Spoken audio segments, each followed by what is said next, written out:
Good day. You can see that you should have PowerPoint notes called percent composition. If you can do molar mass, percent composition is really easy. When a sample is sent out to a lab and you're trying to determine what elements are in it, they may do something called mass spectrometry on it. But what it's going to report back is the mass of each element in the compound. Now the problem with that doesn't directly get you to formula. And so we need to have ways of dealing with that. And that will be when we move on to the next section on empirical formulas. But percent composition itself says, hey, instead of a chemical formula, let's tell you the percent of each element by mass in the compound. And so if you have a chemical formula, it's easy to work out that percent composition. 2 steps: find the molar mass of each element in the compound, and then you compare the mass of each element to the total mass of the compound. So you've already done this kind of thing earlier in A, where you find the molar mass of each compound when you're trying to find the molar mass of a compound. Here we go. Well, we look at our old friend water. This is one you've seen before. And we know we're going to get to 18.02 grams per mole. Again, these are our subscripts, boom, boom, boom, and away we go. But instead of arriving at a 2-to-1 ratio of hydrogen to oxygen, we're going to express these things as a percent by mass.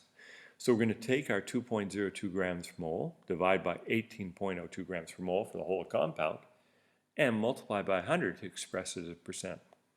We'll do the same thing for the oxygen, divide by the total mass, and convert to a percent. And amazingly, these percentages have to add up to 100 or very close to it. A little bit of sig fig action. Get in the habit of going to the nearest hundredth. So we're going to take that information from the previous slide. There's our 2.02 divided by the total molar mass of H2O, 11.2%. We do the same thing for the oxygen, and we can see it better come out to around 88.8. And because we were allowed 1 more sig fig, we did end up with 4 sig figs in our answer. Here we are limited to 3 sig figs by the 3 sig figs there.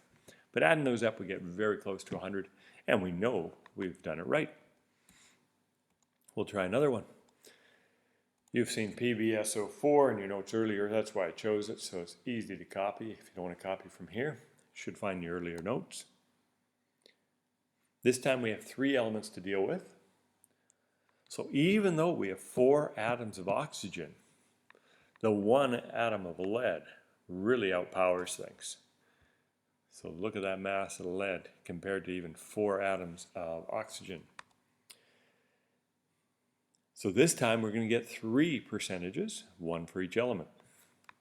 So we're going to take 207.19, divide by 303.25, 32.06, divide by 303.25, and 64.00 divided by 303.25. So it's trying to drive home that you always divide by the molar mass of the compound, and then you multiply by 100, and you can call it a percent. So there's our lead, and we had 5 sig figs, so we get 5 sig figs. This time we're going to be dropping to 4 sig figs.